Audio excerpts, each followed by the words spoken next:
Hi, welcome to Karma on Deck. I'm Karma of My Psychic One. Let's do your reading for Aquarius for the week of January 20th through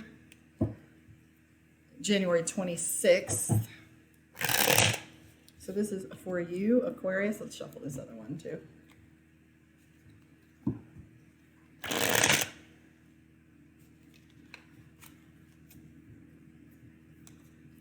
All right. Let's take a look and see what's going on for Aquarius for this week. We've got a couple weeks to settle into the new year, almost 3. Let's take a look and see what kind of energy we got going on for Aquarius. Here we go. Oh, that's the storm breaking. I like this one. 6 of Swords, things getting easier. 8 of Coins, you're still working a little harder for your money, like you're jumping right back into work right away after the first of the year. I feel like you've been on your feet quite a bit. Ace of Wands, learning something new, taking on new projects. The Emperor here is telling me there's a bunch of leadership that's being expected of you. We also have the High Priestess. Your intuition is kicking into high gear. So not only is the Emperor and the High Priestess working together for you, that's you taking leadership with your intuition. That's stepping into taking on those forward movements and motions that you know that you need to when it comes to your own life and making decisions. I feel like you've been kind of pegged into a corner a little bit and you're feeling a little hemmed in. There's a lot of decisions to be made for you right now. And if Aquarius, you're dealing with any legal matters, we do have the Justice card here. Trying to find some balance within these things. I don't know if that's taxes, a divorce, if it's refinancing a home, if it's mediation of some kind, or actually going to court for something that you got in trouble for, because we have this restricted here with the legal issue and a life change. So if this might cost you a little money to resolve this, like I said, that could be anything. It could be refinancing your car, doing a bankruptcy, anything that has to do with your legal matters and mediation. I'm finding that this is something that you're trying to find a balance with and haven't decided yet quite how you're going to move forward, and keeping yourself on a level. I do have the Empress card here too. You have the Empress and the Emperor. So you're trying to find yourself within that balance of outward focus versus inward focus. The Empress card is about nurturing and protecting and providing and taking leadership in that way. And Emperor is about outward leadership. I do see the Queen of Cups. Your emotions are on high end too. So not only are your, not only do you feel like your intuition is on point, your emotions are out there too. So just like Capricorn, the thing that I'm noticing for you is the Two of Swords. Sometimes I always call this popcorn in the reading. So when the one thing that pops out and stands out to me is usually the thing that that sign needs to hear.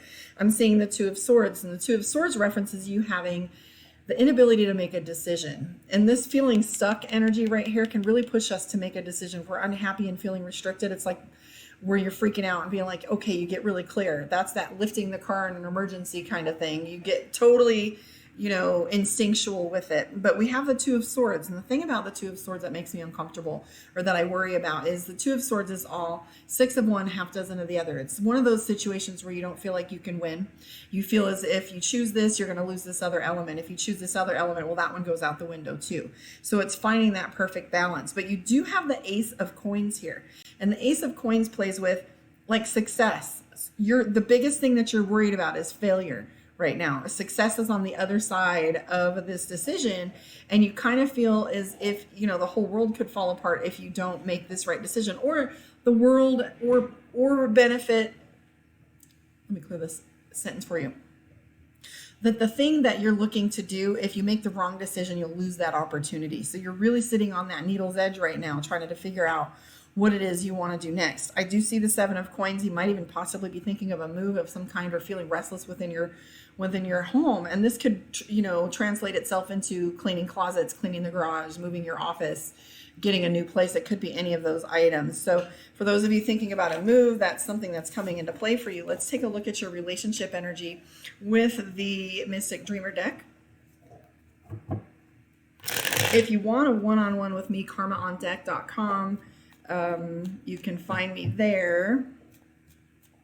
I'm usually up pretty late, so those of you that are still up, you can reach out and book your reading for January. Let's take a look and see what's going on for your relationships right now. So here's what I'm seeing. First thing that comes out is the 6 of Pentacles. The 6 of Pentacles has to do with you being charitable, the one that's the giver so much in a relationship, that you're always charitable, giving, kind, trying to do the right thing. And I'm seeing the Five of Cups. You're kind of getting sick of that. You're not getting an apology. You feel like you're owed. Eight of Pentacles is telling me repetition and redundancy. You're kind of doing the same thing over and over again. You have the Emperor card again, which is interesting because you had it in the prior deck. There's always one or two similarities between the two decks regardless. You do have the Ace of Cups again here too. So that's telling me your emotions are kind of on the high end. Big Queen of Swords, decision maker. So love and money are the same energy, and you're playing with ready to walk away from some situations that aren't benefiting you. Your heart is in it though. So you feel like if you make the right choice, if you are continue to be the giver, continue to be the lover in the relationship, that you feel like you can turn these tides. You do really have an image in your head of what you want things to look like. We have the Lover's card, we have the King of Cups, we also have the Ace of Cups. So there's a match set going on for you where you feel like there is some balance. However, if you don't speak up, if you don't speak to what your needs are, you're getting this betrayal card here, which is the 10 of Swords. I was going to say 8 of Swords. We have the 8 of Pentacles right here. So 10 of Swords has to do with feeling betrayed. You're not, nobody's taking care of you when you feel like you're the giver and you're the one that takes care of everyone else. But if you notice here, you have the Two of Swords as well. So the Two of Swords, remember, 6 of one, half dozen of the other. You're kind of feeling as if you're not sure which direction you want to take your ideals, okay? But with the Emperor within this deck, playing both decks actually in both readings, it's being you're being told that it's time for you to step into leadership and be the decision maker, because nothing's going to shift unless you do. Let's pull a card from Divination of the Ancients and see how that wraps this up for you. Do, like, subscribe, share, stick around for a while. Let me know where you are in the world and how you feel like your reading went. And let's pull a card for Aquarius. Phrenology, certainty, which is interesting. If your message right now is uncertain, if your standpoint right now is uncertainty, then it's interesting to say that your advice or message from Divination of the Ancients is phrenology, which is certainty. So I shall read to you a little story. If your days are filled with aimless activity and your head is filled with pointless internal chatter and inconsistent plans, stop a while and turn down the volume. When you give into rest and silence, you're more likely to hear the information your guides are trying to give you. As you try to ascertain what you should or should not do, use your own head rather than accepting the first piece of advice you're given. That's the Emperor, leadership, self-leadership. Queen of Swords, which we had over here, which is you pulling from those decision-making too. And sometimes you're going to hurt people's feelings. If you make the decision that's right for you and it's not taking care of other people's needs, sometimes that may feel selfish. Or if you have a narcissist in your life, they're going to tell you it's selfish. Think logically. I know as a woman, it's very difficult for me to think logically, or it used to be, but I was well balanced as a paramedic. I had to choose to either freak out or get work done. And you kind of practice with learning to just get what you need done. And that translated later into decision making. Because as women, those of you that are women out there, or most people in general, our emotions take over and it's a chemical reaction. And so as we try to process the data behind the emotions, we have to decide which ones are real and which ones are factual and how important our emotions are within that matrix, right? So it says, think logically, as it's time to rely on good old-fashioned common sense. Stability in your life is required to make concrete plans. So notice flipping the script back and forth, okay?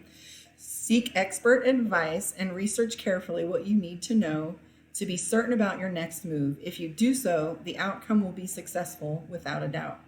Your incantation for the week: the chatter in my mind's a din, so I'll meditate, journey in. Surrender to silence and listen well to guides and who wait with truth to tell.